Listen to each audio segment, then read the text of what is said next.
They never taught me this in law school, how to grow my legal practice. I know I've been an attorney for over 30 years.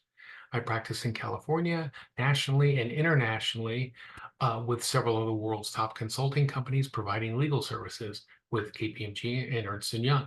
I was tasked with opening offices, launching new initiatives, getting more clients, growing our clients. So I've been there with you. How do we do this? And why didn't they teach me this in law school? So here you are wanting to know how to get more clients or whatever this session happens to be covering. I think that I can help you. This is for really any private attorney that's in private practice. Okay, if you're in-house or if you're a judge or a prosecutor or a public defender or somewhere in the public sector, of course, you're not tasked with getting more clients.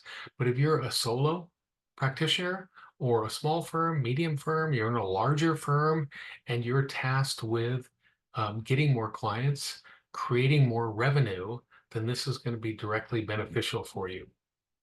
So in this session, we're talking about getting more clients. And I want to share just a little bit of information for you that should be helpful to kind of show why this is so important. So how to get more clients. They didn't teach me this in law school, right? I want to make more money, have less stress, and live my life. And in the few pointers we're going to have in this session, you'll learn some tips and some strategies that will help you with all three of these. If you're organized, if you're strategic, it really is a somewhat self-perpetuating system that you can organize. You'll make more money. You'll have less stress because you know what you're doing. You're not living day to day. You're not eating what you kill. You're living your life because you understand better, even though they didn't teach you in law school, how to grow your legal practice. Here are a few numbers that will really help to guide us as we look at these several things that you can do right now. So really, really interesting. This was some of this information comes from a survey of national firms. 65% of their new matters come from existing clients. Not that surprising. 25% come from existing referral sources. 75% of new matters. This is the one that, I'm sorry, of new clients. This is the one that really speaks to us today, come from people that they already know. So if you're an attorney, solo, small firm, medium firm, or in a larger firm, associate, partner, wherever you are in your career track, whatever type of law you practice, you're going to find probably if you're tracking where your new clients are coming from, most of it is referrals from existing clients or people that you know. This is really important when an attorney comes to me saying, I want to get more clients. I need to get more clients. So we back up a little bit and say, where are your clients coming from? When you get new clients, where are they coming from? And we find that it's something like this. So a light goes off saying, wow, why don't I spend most of my time on existing clients and existing referral sources? Because that will increase the number of new clients I'm getting, right? Instead of these blue ocean strategies where you're going to go do something totally new in a totally new area or try some effort that doesn't focus on existing clients and existing relationships, right? It's going to be much less. There'll be much less return on investment. You'll be more exasperated. Where if you back up and look at something like this, you'll say, oh, now I know at least where to go fishing, if you will. 92% of the time, when a person or a company has a legal problem, the first thing they do, they don't jump on the internet. The first thing they do is they call a peer or an email a peer or a colleague or a friend.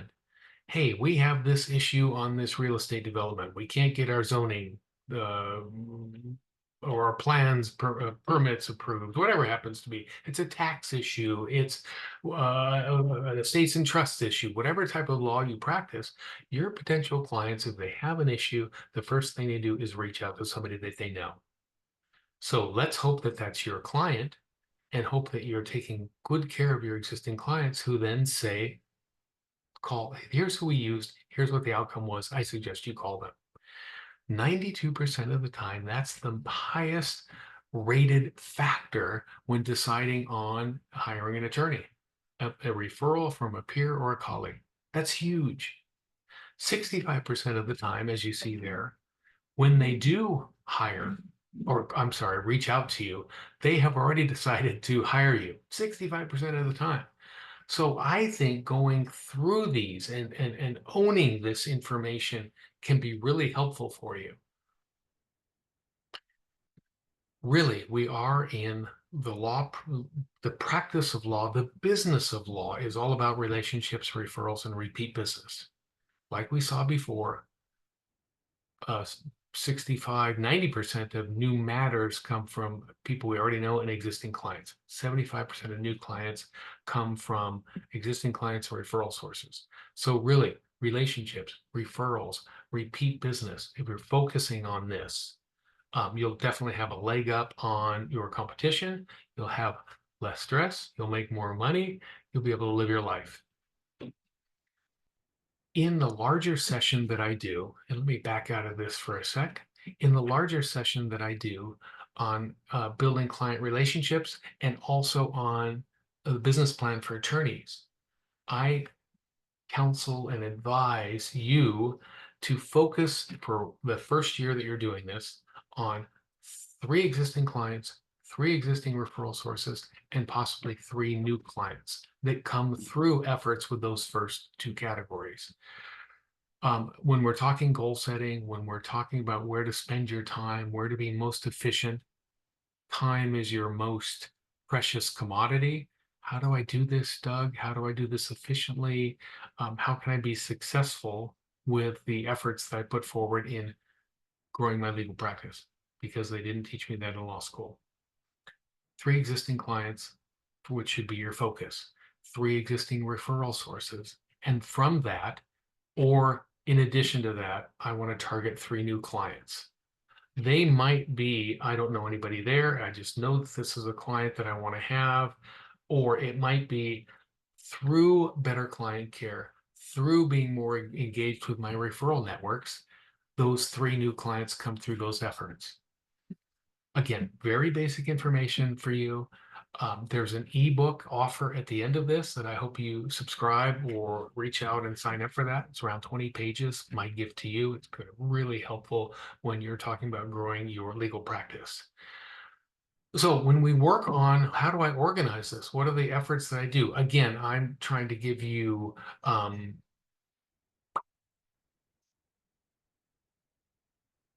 why did that go out of? Let me take it back there. There we go. I'm trying to give you simple steps when you're talking about growing your legal practice. So if we're focusing on 3 clients and 3 referral sources during the course of a year, this is a real simple outreach calendar. You might take this to heart and say, here's how I can organize. And you see client 1, client 2, client 3. We talked about 3 clients. Referral 1, referral 2, referral 3. So each month you're reaching out to client 1 and referral 1. You'll note that it isn't for another quarter till you reach out to client 1 and referral 1 again. In fact, during the course of the year, 4 times a year, you're going to have some type of outreach with these clients and with these referral sources. That's not much. That's not salesy. That's not spammy. In fact, clients report that they'd like to have a closer relationship with their lawyer or their law firm. They'd like to have value add information shared with them. I do a whole nother session on what these topics might be. Invitation to a webinar. Here's an article I read that I thought you'd be interested in. Hey, here's a book that I just finished. I'm sending you a copy. Our tax group is coming out with a white paper. I think it'd be really helpful for your tax department. Gosh, there are a whole bunch of ways, very practical, very valuable and client-centric ways to reach out. 4 times during a year is doable. Organizing your outreach like this is definitely doable. So we're backing it all up to, I want to get more clients. Great. Here's where you might fish. Here's how you might do it. As I mentioned earlier, there's a free ebook. There's the link to the site, but you can also below subscribe or follow that link to get the free ebook that's all about how to business plans, client outreach, building referral networks, getting it done in 15 minutes a week. It really is a valuable piece that's free to you, my gift to you, that should help build on what we're talking about today. Great. Thanks so much. Doug Hastings, Lawyer to Lawyer Business Development Coaching. Happy to work with you. Happy to share this information.